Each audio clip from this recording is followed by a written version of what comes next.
ನಮಸ್ಕಾರ ವೀಕ್ಷಕರೇ, ಬಿಜೆಪಿಯಲ್ಲಿ ನಡೆಯುತ್ತಿರುವ ಒಳಜಗಳದ ಬಗ್ಗೆ ನಿಮ್ಮೆಲ್ಲರಿಗೂ ಗೊತ್ತಿದೆ. ಅದಕ್ಕಿಂತಲೂ ಹೆಚ್ಚಾಗಿ ಆಡಳಿತ ಪಕ್ಷ ಕಾಂಗ್ರೆಸ್ನಲ್ಲಿ ಬೂದಿ ಮುಚ್ಚಿದ ಕೆಂಡದಂತಹ ಪರಿಸ್ಥಿತಿ ನಿರ್ಮಾಣ ಆಗಿದೆ. ಒಂದು ದೊಡ್ಡ ಯುದ್ಧದ ಆರಂಭ ಅನ್ನುವಂತೆ ಅದರ ಟ್ರೇಲರ್ ಈಗ ರಿಲೀಸ್ ಆಗಿದೆ. ರಾಜ್ಯ ಕಾಂಗ್ರೆಸ್ನಲ್ಲಿ ಒಳಜಗಳ ಹೊತ್ತಿ ಉರಿಯೋದಕ್ಕೆ ಕ್ಷಣಗಣನೆ ಆರಂಭ ಆಗಿದೆ. ಕೆಪಿಸಿಸಿ ಅಧ್ಯಕ್ಷರ ಬದಲಾವಣೆ ವಿಚಾರ, ಮುಖ್ಯಮಂತ್ರಿ ಅಧಿಕಾರ ಹಂಚಿಕೆಯ ವಿಚಾರ ಕಾಂಗ್ರೆಸ್ ರಣರಂಗವಾಗೋದಕ್ಕೆ ಕಾರಣ ಆಗ್ತಾ ಇದೆ. ನಾಯಕತ್ವ ಪಟ್ಟಕ್ಕಾಗಿ ಫೈಟ್ ನಡೆದಿರುವಂತಹ ಈ ಹೊತ್ತಿನಲ್ಲೇ ಸಿಎಂ ಸಿದ್ದರಾಮಯ್ಯ ಅವರ ಹೇಳಿಕೆ ರಾಜ್ಯ ಕಾಂಗ್ರೆಸ್ನಲ್ಲಿ ಸಂಚಲನ ಮೂಡಿಸಿದೆ. ಡಿಕೆ ಶಿವಕುಮಾರ್ ಅವರಿಗೆ ಶಾಕ್ ನೀಡಿದ್ದಾರೆ. ರಾಜ್ಯದ ದೀರ್ಘಾವಧಿ ಸಿಎಂ ಅನ್ನುವ ದಾಖಲೆ ಬರೆಯುವ ಉತ್ಸಾಹದಲ್ಲಿ ಸಿದ್ದು ಇದ್ರೆ ಡಿಕೆ ನಿಗೂಢ ಮೌನ ವಹಿಸಿದ್ದಾರೆ. ಇತ್ತೀಚೆಗೆ ಅವರು ಸಾಲು ಸಂದರ್ಶನಗಳನ್ನ ನೀಡಿದ್ರು. ಆದ್ರೆ ಎಲ್ಲಿಯೂ ಸಹ ಅವರು ಓಪನ್ ಆಗಿ ತಮ್ಮ ಪ್ಲಾನ್ಗಳ ಬಗ್ಗೆ ನೇರವಾಗಿ ಹೇಳಿಲ್ಲ. ಒಗಟೊಗಟಾಗಿ ಮಾತನಾಡಿ ಪ್ರಶ್ನೆಗಳಿಂದ ಜಾರ್ಕೊಂಡಿದ್ದಾರೆ. ಇನ್ನು ನಾಯಕತ್ವ ಬದಲಾವಣೆ ಚರ್ಚೆ ಆಗ್ತಿದ್ದ ಹಾಗೆ ಹಲವರಲ್ಲಿ ಪಟ್ಟದ ಆಸೆ ಚಿಗುರೊಡೆದಿದೆ. ಶೋಷಿತರ ಸಮಾವೇಶ ಕಾಂಗ್ರೆಸ್ನಲ್ಲಿ ಅಲ್ಲೋಲ ಕಲ್ಲೋಲವನ್ನೇ ಸೃಷ್ಟಿ ಮಾಡ್ತಾ ಇದೆ. ಈ ನಡುವೆ ರಾಜ್ಯ ಕಾಂಗ್ರೆಸ್ಗೆ ಅತಿ ದೊಡ್ಡ ಶಾಕ್ ಎದುರಾಗುವಂತಹ ಲಕ್ಷಣಗಳು ಗೋಚರಿಸ್ತಾ ಇದೆ. ಕಾರಣ, ರಾಜ್ಯ ರಾಜಕಾರಣದ ಮಹಾನಾಯಕ, ರಾಜ್ಯ ಕಾಂಗ್ರೆಸ್ನ ಪ್ರಮುಖರೊಬ್ಬರು ಬಿಜೆಪಿಗೆ ಹತ್ತಿರ ಆಗ್ತಿದ್ದಾರೆ ಎನ್ನುವ ಸುದ್ದಿಗುಲ್ಲೆ ಬಿಸಿದೆ. ಇದು ರಾಜ್ಯ ರಾಜಕೀಯದ ಗೇಮ್ ಚೇಂಜಿಂಗ್ ಸುದ್ದಿ. ಹಾಗಾದ್ರೆ ಸಿಎಂ ಸಿದ್ದರಾಮಯ್ಯ ಅವರ ಬಿಗ್ ಪ್ಲಾನ್ ಏನು? ಡಿಕೆಶಿ ಕನಸಿಗೆ ಕೊಳ್ಳಿ ಇಟ್ರ ಪರಂ ಜಾರಕಿಹೊಳಿ ಜೋಡಿ. ಸಿದ್ದು ನಿರ್ಧಾರದಿಂದ ಮನನೊಂದ್ರ ಡಿಕೆ. ಸಚಿವ ರಾಜಣ್ಣ ರೊಚ್ಚಿಗೇಳ್ತಿರೋದು ಯಾಕೆ? ಬಿಜೆಪಿಗೆ ಹತ್ತಿರವಾಗ್ತಿರುವ ಆ ಕೈ ನಾಯಕ ಯಾರು? ಕೈ ಕೊಡ್ತಾರಾ, ಪಾಠ ಕಲಿಸ್ತಾರಾ ನಿಗೂಢ ನಾಯಕ?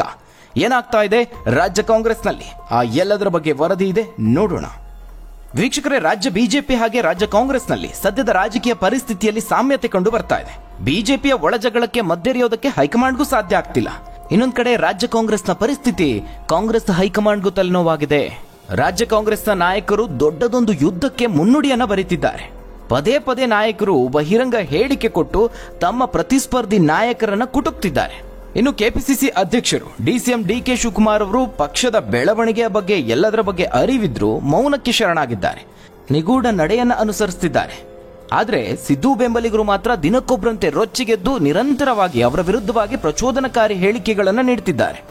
ಕೇವಲ ಮುಖ್ಯಮಂತ್ರಿ ಪಟ್ಟದ ಬದಲಾವಣೆ ಮಾತ್ರ ಅಲ್ಲ, ಕೆಪಿಸಿಸಿ ಅಧ್ಯಕ್ಷರ ಬದಲಾವಣೆ ವಿಚಾರವನ್ನೂ ಇಟ್ಕೊಂಡು ಡಿಕೆಗೆ ಕಂಗಾಲಾಗುವಂತೆ ಮಾಡುತ್ತಿದ್ದಾರೆ. ಡಿಕೆ ಅವರಿಗೆ ಇದು ಬ್ಯಾಕ್ ಟು ಬ್ಯಾಕ್ ಶಾಕ್ ಅಂತಲೇ ಹೇಳಬಹುದು.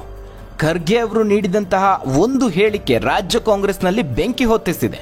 ಕೆಲವೊಂದಷ್ಟು ರಾಜ್ಯಗಳಲ್ಲಿ ಕಾಂಗ್ರೆಸ್ ಘಟಕದ ಅಧ್ಯಕ್ಷರನ್ನ ಹಂತವಾಗಿ ಬದಲಾವಣೆ ಮಾಡೋದಾಗಿ ಎಐಸಿಸಿ ಅಧ್ಯಕ್ಷ ಖರ್ಗೆ ಅವರು ಇತ್ತೀಚೆಗೆ ಸ್ಪಷ್ಟನೆಯನ್ನ ನೀಡಿದ್ರು. ಆದ್ರೆ ರಾಜ್ಯದ ಕುರಿತಾಗಿ ಅವರು ನಿಖರವಾಗಿ ಏನು ಹೇಳಲಿಲ್ಲ. ಇದು ರಾಜ್ಯದಲ್ಲೂ ಹಲವು ಸಚಿವರಿಗೆ ಕೆಪಿಸಿಸಿ ಪಟ್ಟದ ಆಸೆ ಚಿಗುರೊಡೆಯುವಂತೆ ಮಾಡಿದೆ. ಇದು ಒಳಜಗಳಕ್ಕೆ ಕಾರಣ ಆಗ್ತಾ ಇದೆ. ಆದ್ರೆ ಹೈಕಮಾಂಡ್ ಮಾತ್ರ ಏನು ಮಾಡುವಂತಹ ಪರಿಸ್ಥಿತಿಯಲ್ಲಿಲ್ಲ. ವೀಕ್ಷಕರೇ, ದೆಹಲಿ ಚುನಾವಣೆಯ 0 ಸಾಧನೆಯಿಂದ ಕಾಂಗ್ರೆಸ್ ಇನ್ನೂ ಚೇತರಿಸಿಕೊಂಡಿಲ್ಲ. ರಾಷ್ಟ್ರ ಮಟ್ಟದಲ್ಲಿ ಮುಖಭಂಗ ಅನುಭವಿಸಿದಂತಹ ರಾಷ್ಟ್ರೀಯ ಪಕ್ಷ ಎನಿಸಿಕೊಂಡಂತಹ ಕಾಂಗ್ರೆಸ್ಗೆ ದಕ್ಷಿಣದಲ್ಲಿ ಪ್ರಮುಖ ಆಸರೆ ಅಂದ್ರೆ ಕರ್ನಾಟಕ ಹಾಗೆ ತೆಲಂಗಾಣ. ಈ ಎರಡರ ವಿಚಾರದಲ್ಲೂ ಹೈಕಮಾಂಡ್ ಎಚ್ಚರಿಕೆಯ ಹೆಜ್ಜೆಯನ್ನಿಡಬೇಕು. ಸ್ವಲ್ಪ ಎಡವಟ್ಟಾದ್ರೂ ಪಕ್ಷದ ಅಸ್ತಿತ್ವಕ್ಕೇನೆ ಹೋರಾಡಬೇಕಾದಂತಹ ಪರಿಸ್ಥಿತಿ ಎದುರಾಗಬಹುದು. ಯಾಕಂದ್ರೆ ರಾಷ್ಟ್ರ ಮಟ್ಟದಲ್ಲಿ ದಿನೇ ಕಾಂಗ್ರೆಸ್ ದುರ್ಬಲ ಆಗ್ತಾ ಇದೆ. ಹೀಗಾಗಿನೇ ಕರ್ನಾಟಕ ರಾಜ್ಯ ಕಾಂಗ್ರೆಸ್ನ ಬಿಕ್ಕಟ್ಟು ಹೈಕಮಾಂಡ್ಗೆ ತಲೆನೋವಾಗಿದೆ. ಯಾಕಂದ್ರೆ ಒಂದು ವೇಳೆ ಕರ್ನಾಟಕದ ಈ ಬೆಳವಣಿಗೆಗಳಿಗೆ ಹೆಚ್ಚಿನ ಮಹತ್ವವನ್ನು ಕೊಟ್ಟಿದ್ದೆ ಆದಲ್ಲಿ ಪಕ್ಷಕ್ಕೆ ತೀವ್ರ ಹೊಡೆತ ಬೀಳಬಹುದು. ಹಾಗಂತ ಸುಮ್ಮನಿದ್ರೆ ರಾಜ್ಯ ನಾಯಕರು ಹೊಡೆದಾಡಿಕೊಳ್ತಾರೆ. ಮತ್ತೊಂದು ವಿಚಾರ ಅಂದ್ರೆ ಹೈಕಮಾಂಡ್ನ ಒಬ್ಬೊಬ್ಬ ನಾಯಕರು ರಾಜ್ಯ ನಾಯಕರ ಪೈಕಿ ಒಬ್ಬೊಬ್ಬರ ಮೇಲೆ ಒಲವನ್ನ ಹೊಂದಿದ್ದಾರೆ. ಹೀಗಾಗಿ ಹೈಕಮಾಂಡ್ ಮಟ್ಟದಲ್ಲೂ ಒಂದಷ್ಟು ಗೊಂದಲ ಇದೆ. ರಾಜ್ಯದಿಂದ ಯಾವುದೇ ನಾಯಕರು ಬಂದ್ರೂ ಸದ್ಯಕ್ಕೆ ಯಾವುದೇ ಗುಂಪಿಗೂ ಖಚಿತವಾದಂತಹ ಭರವಸೆಯನ್ನ ಕೊಡ್ತಾ ಇಲ್ಲ. ಈ ನಡುವೆ ಕುತೂಹಲ ಮೂಡಿಸಿರೋದು ಅಂದ್ರೆ ಡಿಕೆ ಶಿವಕುಮಾರ್ ಅವರ ನಿಗೂಢ ನಡೆ. ಪಕ್ಷದಲ್ಲಿ ತಮ್ಮ ಮೇಲಿನ ದಾಳಿಗಳನ್ನ ನೋಡಿಕೊಂಡು ಸುಮ್ಮನಿರೋರಲ್ಲ ಅವರು, ಅದಕ್ಕೂ ಸೂತ್ರವನ್ನ ರೂಪಿಸುತ್ತಿದ್ದಾರೆ. ಅದೇನಪ್ಪಾ ಅಂದ್ರೆ ಸಚಿವ ಸಂಪುಟ ಪುನರ್ರಚನೆ ವಿಚಾರವನ್ನ ಮುನ್ನೆಲೆಗೆ ತರೋದು. ಸಿದ್ದು ಬೆಂಬಲಿಗರನ್ನ ಬಗ್ಗು ಬಡಿಯೋದಕ್ಕೆ ಇದನ್ನ ಅಸ್ತ್ರವಾಗಿ ಪ್ರಯೋಗಿಸುವಂತಹ ಸಾಧ್ಯತೆ ಇದೆ. ವೀಕ್ಷಕರೇ, ನೀವೆಲ್ಲರೂ ಗಮನಿಸಿರೋ ಹಾಗೆ ಸಿದ್ದು ಬಣದಲ್ಲಿ ಗುರುತಿಸಿಕೊಂಡಿರುವಂತಹ ಕೆಲವೊಂದಷ್ಟು ರಾಜ್ಯ ಕಾಂಗ್ರೆಸ್ನ ಸಚಿವರುಗಳು ಬಹಿರಂಗ ಹೇಳಿಕೆ ನೀಡಿ ಪಕ್ಷಕ್ಕೆ ಮುಜುಗರವನ್ನ ತರುತ್ತಿದ್ದಾರೆ. ಜೊತೆಗೆ ನೇರವಾಗಿ ಡಿಕೆ ಶಿವಕುಮಾರ್ ಅವರಿಗೆ ಟಾಂಗ್ ಕೊಡ್ತಿದ್ದಾರೆ. ಅಂತಹ ನಾಯಕರುಗಳಿಗೆ ಡಿಕೆ ಅವರು ಈಗ ಶಾಕ್ ಕೊಡೋದಕ್ಕೆ ಮುಂದಾಗಿದ್ದಾರೆ. ಇತ್ತೀಚೆಗೆ ಅವರು ಹೈಕಮಾಂಡ್ ಭೇಟಿ ಮಾಡಿದ್ರು. ಆ ಸಂದರ್ಭದಲ್ಲಿ ರಾಜ್ಯ ಸಚಿವ ಸಂಪುಟದ ಪುನರ್ರಚನೆಗೆ ಹೈಕಮಾಂಡ್ ನಾಯಕರನ್ನ ಒತ್ತಾಯಿಸಿದ್ದಾರೆ ಎನ್ನಲಾಗಿದೆ. ಅಲ್ಲದೆ ಅದಕ್ಕೆ ಸೂಕ್ತ ಕಾರಣವನ್ನ ಸಹ ಕೊಟ್ಟು ಬಂದಿದ್ದಾರೆ. ಸಚಿವ ಪದವಿಗಾಗಿ ಕಾದು ಕುಳಿತಿರುವಂತಹ ಆಕ್ರೋಶಗೊಂಡಿರುವಂತಹ ಶಾಸಕರ ಸಂಖ್ಯೆ ಇನ್ನಷ್ಟು ಹೆಚ್ಚಾದ್ರೆ ಅದು ಪಕ್ಷಕ್ಕೆ ದೊಡ್ಡ ಒಂದು ತಲೆನೋವಾಗಬಹುದು ಅನ್ನುವ ಸೂಕ್ಷ್ಮ ಸಂದೇಶವನ್ನ ಹೈಕಮಾಂಡ್ ನಾಯಕರಿಗೆ ಎಚ್ಚರಿಕೆ ಕೊಟ್ಟು ಬಂದಿದ್ದಾರೆ. ವೀಕ್ಷಕರೇ, ಒಂದು ವೇಳೆ ಸಚಿವ ಸಂಪುಟ ಏನಾದರೂ ಪುನರಚನೆ ಆದರೆ ಬಹಿರಂಗ ಹೇಳಿಕೆ ಕೊಟ್ಟು ಮುಜುಗರ ತರ್ತಿರುವಂತಹ ಸಿದ್ದು ಬೆಂಬಲಿಗರ ಸಚಿವರ ತಲೆದಂಡ ಆಗಬಹುದು. ಇನ್ನೂ ಸ್ಪಷ್ಟವಾಗಿ ಹೇಳಬೇಕು ಅಂದ್ರೆ, ಈ ಅಸಮಾಧಾನಿತ ಶಾಸಕರೇನಾದ್ರೂ ಬಹಿರಂಗವಾಗಿ ಈ ಸಚಿವ ಸಂಪುಟ ಪುನರಚನೆಗೆ ಒತ್ತಡವನ್ನ ಹೇರಿದ್ರೆ ಆಗ ಸಿದ್ದರಾಮಯ್ಯ ಅವರು ಸಹ ಅನಿವಾರ್ಯವಾಗಿ ಒಪ್ಪಿಕೊಳ್ಳಬೇಕಾಗುತ್ತೆ. ಇದೂ ಸಹ ಡಿಕೆ ಅವರ ನಿಗೂಢ ನಡೆಗಳಲ್ಲಿ ಒಂದು. ಇನ್ನು ವೀಕ್ಷಕರೇ, ಸಿದ್ದು ಬೆಂಬಲಿಗ ಸಚಿವರ ಪೈಕಿ ಒಬ್ಬರು ಪ್ರಮುಖವಾಗಿ ಹೆಚ್ಚು ರೊಚ್ಚಿಗೆ ಹೇಳ್ತಿದ್ದಾರೆ. ಅವರು ಬೇರಾರು ಅಲ್ಲ, ಸಹಕಾರ ಸಚಿವ KN ರಾಜಣ್ಣ ಅವರು. ಕೆಪಿಸಿಸಿ ಅಧ್ಯಕ್ಷರ ಬದಲಾವಣೆ ಹಾಗೆ ಮುಖ್ಯಮಂತ್ರಿ ಸ್ಥಾನದ ಅಧಿಕಾರ ಹಂಚಿಕೆ ವಿಚಾರದಲ್ಲಿ ಪದೇ ಪದೇ ರೊಚ್ಚಿಗೆ ಹೇಳ್ತಿದ್ದಾರೆ. ಇತ್ತೀಚೆಗೆ ಅವರು ಬಹಿರಂಗವಾಗಿ ನೀಡುತ್ತಿರುವಂತಹ ಈ ಹೇಳಿಕೆಗಳ ಬಗ್ಗೆ ಕಾಂಗ್ರೆಸ್ ವರಿಷ್ಠರಲ್ಲೂ ಅಸಮಾಧಾನ ಇದೆ ಅನ್ನೋ ಮಾಹಿತಿ ಇದೆ. ಇವರುಗಳು ಮಾತ್ರ ಅಲ್ಲದೆ ಪರಮೇಶ್ವರ್ ಅವರು ಸಹ ಸಿದ್ದರಾಮಯ್ಯ ಅವರಿಗೆ ಬೆಂಬಲ ನೀಡುತ್ತಿದ್ದಾರೆ. ಇದರ ಹಿಂದೆ ಒಂದು ಮುಂದಾಲೋಚನೆ ಇದೆ. ಪರಮೇಶ್ವರ್ ಅವರು ಯಾವುದೇ ಸಂದರ್ಭದಲ್ಲಿ ದುಡುಕಿ ಮಾತಾಡಿಲ್ಲ. ಅವರು ಸಮಯಕ್ಕಾಗಿ ಕಾಯ್ತಿದ್ದಾರೆ. ಅವರ ಕಣ್ಣಿರೋದು ಕೆಪಿಸಿಸಿ ಪಟ್ಟದ ಮೇಲೆ ಅಥವಾ DCM ಸ್ಥಾನನಾದರೂ ಸಿಗಬಹುದು ಅನ್ನೋ ಆಲೋಚನೆ ಇದೆ. ಅದೇ ರೀತಿ ಸತೀಶ್ ಜಾರಕಿಹೊಳಿ ಅವರು ಸಹ ದೊಡ್ಡ ಪಟ್ಟಗಳ ಮೇಲೆ ಕಣ್ಣಿಟ್ಟಿದ್ದಾರೆ. ಹೀಗಾಗಿನೇ ಇವರೆಲ್ಲ ಸಿದ್ದರಾಮಯ್ಯ ಅವರಿಗೆ ಬಹಿರಂಗ ಬೆಂಬಲ ಕೊಡ್ತಿದ್ದಾರೆ. ಈಗ ಖರ್ಗೆ ಅವರ ಸಮ್ಮತಿಯ ಮೇಲೆ ಪರಿಶಿಷ್ಟ ಜಾತಿ ಮತ್ತು ಪಂಗಡಗಳ ಬೃಹತ್ ಸಮಾವೇಶವನ್ನ ನಡೆಸ್ತಿರೋದು ಕೂಡ ಆ ಒಂದು ಪ್ಲಾನ್ನ ಭಾಗ ಅನ್ನಬಹುದು. ಈ ಸಮಾವೇಶಕ್ಕೆ ಈಗ ಶೋಷಿತರ ಸಮಾವೇಶ ಅಂತ ಮರುನಾಮಕರಣ ಮಾಡಿ ಮತ್ತೊಂದು ಟ್ವಿಸ್ಟ್ ಅನ್ನು ಕೊಡ್ತಿದ್ದಾರೆ. ಈ ರೀತಿಯ ಜಾತಿ ಸಮಾವೇಶಗಳು ಹೆಚ್ಚಾದ್ರೆ ಪಕ್ಷಕ್ಕೆ ಅಪಾಯ ಕಟ್ಟಿಟ್ಟ ಬುತ್ತಿ ಅನ್ನೋದು ವರಿಷ್ಠರಿಗೆ ಗೊತ್ತಾಗಿದೆ. ಯಾಕಂದ್ರೆ ವೀಕ್ಷಕರೇ, ಕಳೆದ ಚುನಾವಣೆಯಲ್ಲಿ ಪ್ರಬಲ ಸಮುದಾಯಗಳು ಸಹ ಕಾಂಗ್ರೆಸ್ ಬೆನ್ನಿಗೆ ನಿಂತಿದ್ವು. ಆ ಸಮುದಾಯದ ನಾಯಕರು ಸಹ ಜಾತಿ ಹೆಸರಲ್ಲಿ ಸಮಾವೇಶಗಳನ್ನು ನಡೆಸೋದಕ್ಕೆ ಬೇಡಿಕೆ ಇಡಬಹುದು. ಹೀಗಾಗಿನೇ ಈ ಕಾರ್ಯಕ್ರಮದ ಹೆಸರನ್ನ ಶೋಷಿತರ ಸಮಾವೇಶ ಅಂತ ಮರುನಾಮಕರಣ ಮಾಡಲಾಗಿದೆ. ಆದ್ರೆ ವೀಕ್ಷಕರೇ, ಈ ಸಮಾವೇಶಗಳೆಲ್ಲ ಅಧ್ಯಕ್ಷರ ಉಸ್ತುವಾರಿಯಲ್ಲಿ ನಡಿಬೇಕಾಗುತ್ತೆ.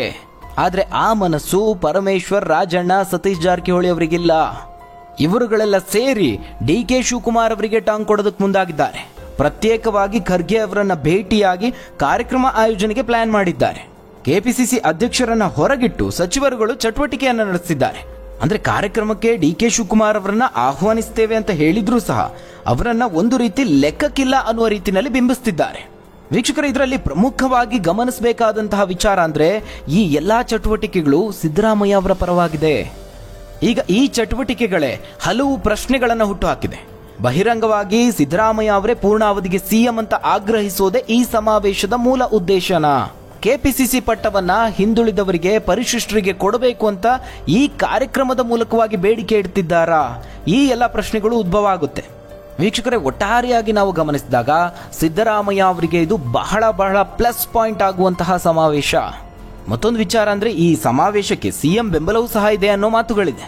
ಒಟ್ಟಾರೆಯಾಗಿ ಇವರೆಲ್ಲರ ಉದ್ದೇಶ, ಪ್ರಮುಖ ಅಜೆಂಡಾ DK ಶಿವಕುಮಾರ್ ಅವರ ಶಕ್ತಿಗುಂದಿಸೋದು ಅಂತಲೇ ಹೇಳಲಾಗ್ತಾ ಇದೆ. ಅದೇನೇ ಇದ್ರೂ ಪಕ್ಷಕ್ಕೆ ಸಂಜೀವಿನಿಯಾಗಿರುವ ಪ್ರಮುಖ ಸಂಪನ್ಮೂಲ ವ್ಯಕ್ತಿಯಾಗಿರುವ DK ಶಿವರನ್ನ ಕೆಪಿಸಿಸಿ ಪಟ್ಟದಿಂದ ಕೆಳಗಿಳಿಸೋದು ಅಷ್ಟು ಸುಲಭದ ಮಾತಲ್ಲ. ಆ ಒಂದು ಯೋಚನೆಯಲ್ಲಿ ವರಿಷ್ಠರು ಸಹ ಇಲ್ಲ. ಸದ್ಯಕ್ಕೆ ಅಂತಹ ಧೈರ್ಯವನ್ನ ಮಾಡುವ ಸ್ಥಿತಿಯಲ್ಲೂ ಹೈಕಮಾಂಡ್ ಇಲ್ಲ. ಆ ರೀತಿ ಮಾಡಿದ್ರೆ ಒಕ್ಕಲಿಗರ ವಿರೋಧವನ್ನ ಕಟ್ಟಿಕೊಳ್ಳುವಂತಹ ಆತಂಕ ಪಕ್ಷಕ್ಕಿದೆ. ವೀಕ್ಷಕರೇ, ಇದೆಲ್ಲದರ ನಡುವೆ ರಾಜ್ಯ ಕಾಂಗ್ರೆಸ್ಗೆ ಏನಾದರೂ ದೊಡ್ಡ ಶಾಕ್ ಎದುರಾಗುತ್ತಾ ಅಂತಹ ಲಕ್ಷಣಗಳು ಗೋಚರಿಸ್ತಾ ಇದೆ. ಪ್ರಮುಖ ನಾಯಕನೊಬ್ಬ ಬಿಜೆಪಿಗೆ ಹತ್ತಿರವಾಗ್ತಿದ್ದಾರಾ ಅನ್ನೋ ಆತಂಕ ಕಾಂಗ್ರೆಸ್ನಲ್ಲಿ ಮನೆ ಮಾಡಿದೆ. ಸಾರ್ವಜನಿಕವಾಗಿ, ರಾಜಕೀಯವಾಗಿ ಆ ಪ್ರಮುಖ ನಾಯಕನ ಅಭಿಮಾನಿ ವರ್ಗದಲ್ಲಿ ದೊಡ್ಡದೊಂದು ಚರ್ಚೆ ನಡೀತಾ ಇದೆ. ಆ ಪ್ರಮುಖ ನಾಯಕ ಬೇರಾರು ಅಲ್ಲ, ಕಾಂಗ್ರೆಸ್ಗೆ ಬೆನ್ನೆಲುಬಾಗಿ ನಿಂತಿರುವಂತಹ DK ಶಿವಕುಮಾರ್ ಅವರು. ರಾಜ್ಯದಲ್ಲಿ 2 ವರ್ಷಗಳ ಹಿಂದೆ ಕಾಂಗ್ರೆಸ್ ಅಧಿಕಾರಕ್ಕೆ ಬರುವಂತಹ ಸಂದರ್ಭದಲ್ಲಿ ಹೈಕಮಾಂಡ್ ಮಟ್ಟದಲ್ಲಿ ಆಗಿದೆ ಎನ್ನಲಾದಂತಹ ಮುಖ್ಯಮಂತ್ರಿ ಪದವಿಯ ಅಧಿಕಾರ ಹಂಚಿಕೆ ವಿಚಾರದ ಬಗ್ಗೆ ಕಾಂಗ್ರೆಸ್ ವರಿಷ್ಠರು ತಲೆ ಕೆಡಿಸಿಕೊಂಡಿದ್ದಾರೆ.